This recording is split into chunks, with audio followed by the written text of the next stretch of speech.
எப்படி போயிட்டு இருக்கும், இல்ல அந்த ஆராய்ச்சி எப்படிப்பட்ட ஒரு கட்டமைப்பா இருக்குங்கிறத பத்தி. இப்போ ஜென்ரலா வந்து பார்த்தோம் அப்படின்னா ஒரு நியூட்ரினோ வந்து நம்மள இப்போ எப்பவும் ஊடுருவி செஞ்சுட்டே இருக்கு அப்படின்றோம். நம்ம ஒரு மிகச்சிறிய துகள்ன்றோம். ஆனா தனிப்பட்ட ஆராய்ச்சிக்காக ஒரு நியூட்ரினோ துகளை மட்டும் எடுத்து பண்ணணுன்றது ரொம்ப கடினமான ஒண்ணு.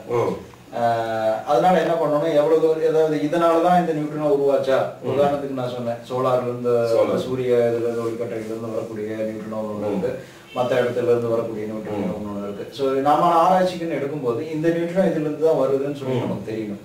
அப்ப என்ன பண்ணணும், இந்த நிறைய நிறைய இது வந்து நியூட்ரினோ, இந்த காஸ்மிக் ரேஸ் இது எல்லாத்தையும் வந்து ஒரு ஃபில்டர் பண்ணணும்.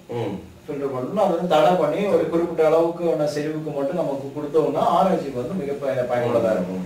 அதனால என்ன பண்றாங்கன்னா ஒரு நிலத்தடியில ஒரு 1 கிலோமீட்டர்ல இருந்து 1.5 கிலோமீட்டர் வரைக்கும் ஒரு தோண்டி அந்த இடத்துல ஒரு ஆராய்ச்சி கூட மாதிரி வச்சும் போது என்ன ஆகும்னா, அந்த மேல இருக்கிற ஒரு மலைப்படிவம், மண்படிவங்கள் அல்லது பாறை படிவங்கள்ல வந்து உங்களுக்கு நிறைய வந்து ஃபில்டர் ஆயிடும்.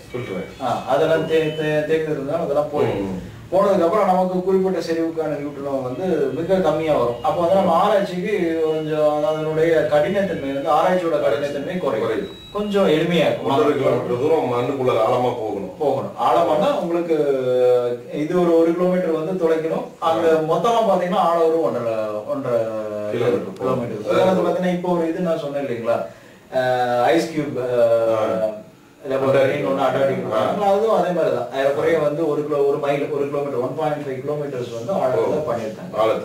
ஆழத்துல பண்ணிருக்காங்க. அப்படி பண்ணதுனால என்ன ஆகும்னா உங்களுக்கு ஆராய்ச்சி முடிவுகள் வந்து தெளிவா வரும். உதாரணத்துக்கு சொல்லி பார்த்தோன்னா, ஏன் இதை நான் சொல்றேன் அப்படின்னா, இப்ப முதல்ல ஒரு ஆராய்ச்சி முடிவு சொன்னாங்க சமீப காலத்துல வந்து ஒளியை விட வந்து நியூட்ரினோவோட வேகம் அதிகம்னு சொல்லிட்டு முதல்ல சொன்னாங்க. அப்புறம் பல நிலை ஆராய்ச்சிகள் வந்து பார்க்கும்போது ஒளியோட வேகமும் நியூட்ரினோட வேகமும் ஒண்ணுதான் சொல்லிட்டு அப்புறம் பல ஆராய்ச்சி குழுக்கள் வந்து அதை இது பண்ணாங்க. இந்தியாவிலேயே ஆராய்ச்சி மையம் அமைய இருக்கு. அதுவும் பொதுவா நம்ம தமிழகத்தில் அமைகிறதுக்காக. ஆமா, தமிழகத்துல மேற்கு தொடர்ச்சி மலைகள்ல அந்த இடத்துல போட்டி போடுற.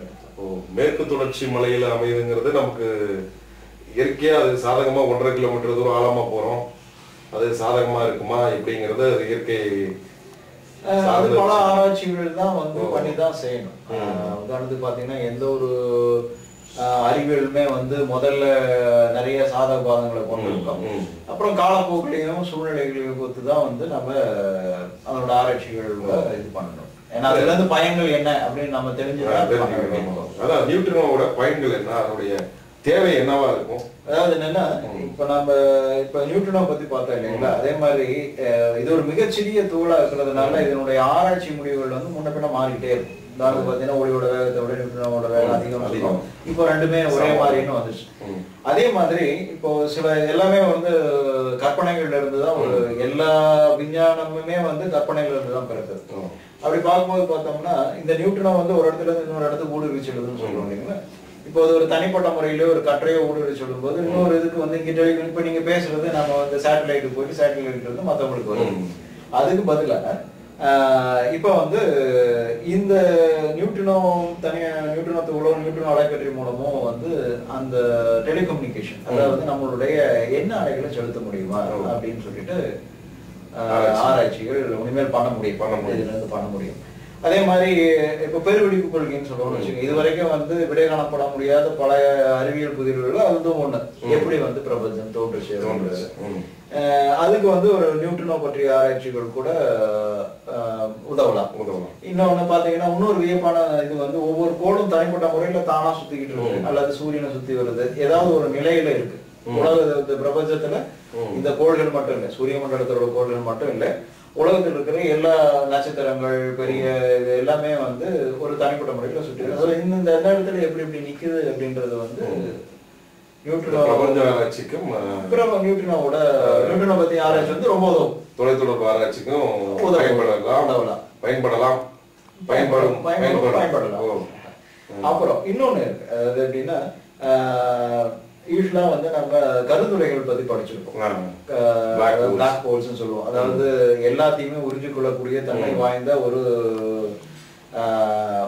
இதுன்னு சொல்லுவோம், பொருள் அப்படின்னு சொல்லுவோம். இப்போ அந்த கருந்துகள்கள் வந்து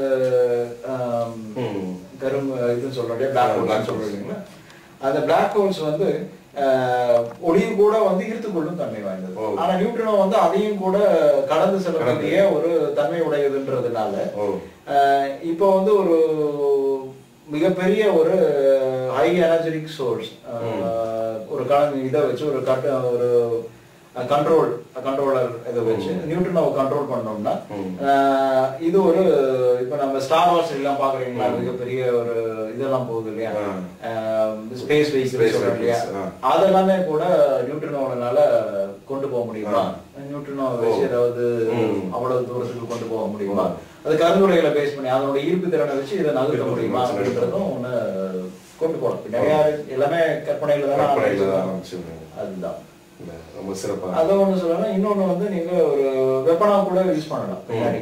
அது நிறைய ஆராய்ச்சி குறிப்புகள் நியூக்ளியர் வாருங்கிறது நியூட்ரினோ வாரா கூட இருக்கலாம். அது வந்து பின்னாடி இருக்கும். பட் அந்த அளவுக்கு வந்து யாரும் அழிவு பொருளை யாரும் போக மாட்டாங்க. இது மாதிரியான ஆக்கப்பூர்வமான கருத்துக்களுக்காக தான் விஞ்ஞானம், அதுக்குதான் வந்து நான் என்னைக்குமே வந்து இதா இருக்கும், சப்போர்ட்டிவா இருக்கும். கண்டிப்பா கண்டிப்பா. இப்ப இதனுடைய நன்மைகள்லாம் சொன்னீங்க, நாளைக்கு விஞ்ஞானம் எப்படி மாறும், இல்ல விஞ்ஞானத்தின் இதற்கான நன்மைகள் என்னென்னலாம் நம்ம பேசணும். இப்ப இதனால எந்த அறிவியலுமே வந்து ஆக்கத்துக்கு பயன்படுற அதே அளவு பிற்காலத்துல அதை வந்து அழிவுக்கும் பயன்படுத்திடுறாங்க. அது மாதிரி இது அழிவுக்கான பாதையில போனா என்னவெல்லாம் பயன்படுத்த முடியும் நீங்க நினைக்கிறீங்க? நன்மைகளை பத்தி சொல்லும் போது தீமைகளும் இன்னைக்கு அறிவியலால இப்ப பெரிய நன்மைகள் அறிவிச்ச இருந்தாலும் இன்னைக்கு இந்த செல்போனை வச்சிருக்கிறோம். இந்த செல்போனால எவ்வளவு நன்மைகள் இருக்குன்னு பாத்தீங்கன்னா நிறைய நன்மைகள் இருக்கு. எந்த நேரம் வேணா யார வேணா தொடரும். ஆனா அது ஒரு காலகட்டத்துல மனிதனை சுருக்கி ஒருத்தரை வந்து எந்த காலகட்டத்திலயும் ஒரு சுருக்கி கொண்டு வந்து ஒரு கட்டாயத்தை நிறுத்திடுது. மனிதனுக்கு மன உளைச்சல்கள் என்று அதனால மிகப்பெரிய கட்டமாக மாறிட்டு இருக்கு. அந்த மாதிரி இந்த அறிவியல் வந்து இந்த நியூட்ரினோ வந்து என்ன தீமைகளா இருக்கும்னு நீங்க நினைக்கிறீங்க உங்க பார்வையில்? அதாவது என்னன்னா எல்லாத்துக்கும் ஒரு மறுபோகம் இருக்குன்னு ஒண்ணுதான். உதாரணத்துக்கு பாத்தீங்கன்னா நீங்க சொன்னீங்க கத்தியில வந்து எல்லாமே பண்ணலாம், காய்கறியையும் கட் பண்ணலாம், அதனோட ஆபத்தான விளைவுலாம் கொண்டு வந்துடலாம். அதுக்காக நம்ம கத்தியே உபயோகப்படுத்தாம இருக்கோம் அப்படி இல்லை இல்லையா. அது மாதிரி நியூட்ரினோவுக்கும் ஒரு சில பிரச்சனைகள் இருக்கு. என்ன அப்படின்னா இப்போ வந்து ஒரு நியூட்ரினோ ஆய்வகம் அப்படின்னு ஆரம்பிக்கும் போது அதுக்கான பொருட்செலவு அதிகம். உதாரணத்துக்கு ஒரு கிலோமீட்டர் அளவுக்கு நாம கீழே போறோம் அப்படின்னா அது வரக்கூடிய ஒரு இடத்தையே வந்து நாம குறைஞ்சு உள்ள போறோன்ற போது அதுல இருந்து வரக்கூடிய மணல், தூசுகள், இதனுடைய பிரச்சனைகள்லாம் இருக்கும். இப்போ அந்த மாதிரியான பிரச்சனைகள்லாம் இருக்கு. இன்னொன்னு இப்போதைக்கு நம்ம ஒரு ஆராய்ச்சியோட துவக்கத்துலதான் இருக்கோம். இப்போ நியூட்ரினோ பத்தி நம்ம பேசும்பொழுது எந்த அளவுக்கு நன்மைகள் இருக்கும், பின்னாடி பார்க்கும்போது இதுல இருந்து ஒரு புதுசா நியூட்ரினோக்கள் கண்டுபிடிக்கப்படும் பொழுது அதை தனிப்பட்ட முறையில நம்ம பிரிச்சு எடுக்கும் பொழுதோ இல்ல ஆராய்ச்சிகள் முன்னேற்றம் அடையும் பொழுதோ வந்து அந்த தீமைகளுக்கான இதுவும் கிடைக்கும், கூறுகளும் இருக்கும். அது வந்து பின்னாடி நீங்க ஆராய்ச்சி விடைகளை தான் கண்டுபிடிக்க முடியுமே தவிர இப்போதைக்கு நீங்க ஒரு இதுல சொல்ல முடியும், ஒரு கணிப்புல சொல்ல முடியாது.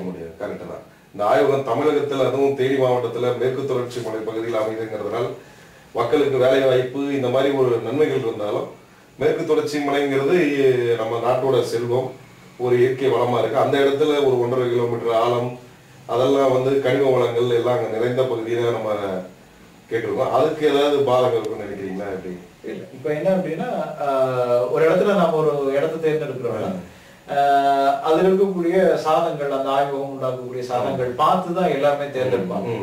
அதனால நாம வந்து ஒரு இமேஜினேஷன், நம்மளோட கற்பனையில இதெல்லாம் நடக்குமா, இதெல்லாம் நடந்துருமா, ஒரு வாழ்க்கையில் சூழ்நிலை வந்து இதாயிடுமா அப்படின்றதெல்லாம் பயப்படுறதுன்றதெல்லாம் வந்து அவங்க அந்த இடத்தை தேர்ந்தெடுக்கிறதுக்கு முன்னாடி எல்லாத்தையுமே வந்து அனாலிசிஸ் பண்ணி தான் அது தேர்ந்தெடுப்பாங்க. அதனால ஒன்றும் இது ஒண்ணு இருக்காது. ஏன்னா உலக இந்தியா வளர்ச்சி, இந்தியா வந்து ஒரு அறிவியல் வளர்ச்சி அடையும் பொழுது வந்து நிறைய விஷயங்கள் வந்து நம்ம பாசிட்டிவா முயற்சி பண்ணி பார்க்கணுங்க. முயற்சி பண்ணணும் கண்டிப்பா. ரொம்ப அருமையா சொல்லிட்டு இருக்கீங்க. இந்த நம்ம தேனி மாவட்டத்தில் அமைய போற நம்ம ஆய்வகத்தை பத்தி, நியூட்ரினோ ஆய்வகத்தை பத்தி ரொம்ப அழகா சொன்னீங்க. ஆய்வகத்தை பத்தி அழகா சொன்னீங்க. இப்ப நம்ம அதுதான் 1.5 கிலோமீட்டர் தூரம் மண்ணுக்கடியில போறதுங்கிறது மிகப்பெரிய இருக்கு. இங்க மெட்ரோ ட்ரெயின் ப்ராஜெக்ட் கூட பண்ணிட்டு இருக்காங்க சென்னையில. இப்ப அதுக்கு தோன்ற மண்களையே வந்து பயன்பாடு வந்து எதுக்கு பண்றாங்கன்னு, அது மேற்கு தொடர்ச்சி மலைங்கிறது கொஞ்சம் வளமான மண் நம்ம தமிழகத்துல. அந்த இடத்துல தோண்ட போற 1.5 கிலோமீட்டர் தூரத்துக்கு தோண்ட போற மண்ணை வந்து தோண்டிட்டு போறாங்க. அந்த மண்ணெல்லாம் என்ன செய்வாங்க, என்ன பண்ணுவாங்க, அதனுடைய இது பயன்பாடு என்னவா இருக்கும்? நல்ல கேள்விதான். உதாரணத்துக்கு பார்த்தீங்கன்னா இந்த மாதிரி ஒரு 1 கிலோமீட்டர் 1.5 கிலோமீட்டருக்கு நம்ம ஆழமத்தை தோன்றோம் அப்படின்னா நிறைய பாறைகள் வரும், மண் வரும், நிறைய இது வேற காரணங்கள் கூட வரும். அதுக்குன்னு ஒரு திட்டம் வச்சிருப்பாங்க. உதாரணத்துக்கு பாத்தீங்கன்னா மேடான பள்ளமான பகுதியில மேடாக்குறது, அதுக்கப்புறம் வந்து அதில் இருக்கக்கூடிய வந்து மறுசுழற்சி முறைகளை நம்ம மறுபடியும் நம்மளோட ஆய்வகத்துக்கு உபயோகத்துக்கு எடுத்துக்கிறது, அல்லது கட்டுமானத்துக்கு உபயோகப்படுத்திக்கிறது, அந்த மாதிரி நிறைய திட்டங்கள் வச்சிருப்பாங்க. இருக்கு அதே மாதிரி நீர் வளங்கள் அங்க என்ன நீர் ஏதாவது தேவைப்படுங்களா? ஆராய்ச்சி ஆய்வகத்துக்கு வந்து ஒரு மிகப்பெரிய தொட்டியில நன்னீர் நிரப்பி தான் இந்த ஆராய்ச்சி பண்ணுவோம். அதுக்கான நீர் ஆதாரங்கள் வந்து பெரிய அளவுல தேவைப்படும்ல. இதுக்கு நீர் எவ்வளவு மில்லியன்ஸ் ஆஃப் கேலன்ஸ் தேவைப்படும். Millions of gallons. அதுக்கான நீர் ஆதாரங்கள் அங்க இருக்க வாய்ப்பு, திட்டங்கள் இருக்கும், தண்ணி வசதிகள் எல்லாம் இருக்கு. இப்ப இந்த அணு கழிவுகள் அப்படின்னு சொல்ற மாதிரி இதுல ஏதாவது அந்த மாதிரி இல்ல, இத பத்தி அணு கழிவுகள் எதுவும் வராது. இது வந்து என்னன்னா நாம ஒன்னும் இந்த அணு உலைகள் மாதிரி எதுவும் நம்ம பண்ண போறது இல்லை. இது ஒரு ஆராய்ச்சியானதுதான். நியூட்ரினோ பத்தி ஆராய்ச்சி நம்ம பண்ண போறோம். அதுதான். சரி, நியூட்ரினோ என்ற புதிய ஒரு அணு ஆராய்ச்சியை பற்றி மிக தெளிவாகவும் மிக விளக்கமாகவும் நமது பொறியாளர் ஆனந்த் அவர்கள் இன்று நமக்கு விளக்கமாக கூறினார். அதில் இன்று வந்து கனடா,